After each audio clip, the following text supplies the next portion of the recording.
Hello everyone, তো দেখো ভাইয়ের আমি রেডি হয়ে পড়েছি, কারণ ভাইয়ের আমি যাবো একটু পিসিমণি বাড়িতে। তো বোনদের জন্য কিছু খাবার নিয়ে নিলাম এখানটায়। গলা বসে গেছে। কথা বল। আইছে কি আর কি করবে সুমনের সাথে? কত তো বলতে পারবে না, গলা বসে গেছে।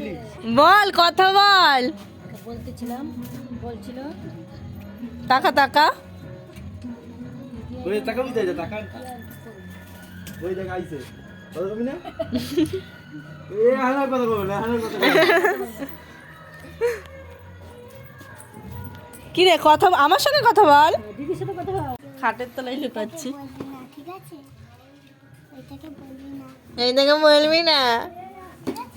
আরেকটা ঝুল খাবো না ঠিক আছে, আরিয়ানে। রেচে এসে একটা ঝুল দিচ্ছি। আমার পায়ে কি লাগলো ও এইগুলোর কথা বলছিস? প্রকাশের সাথে ও বাবা।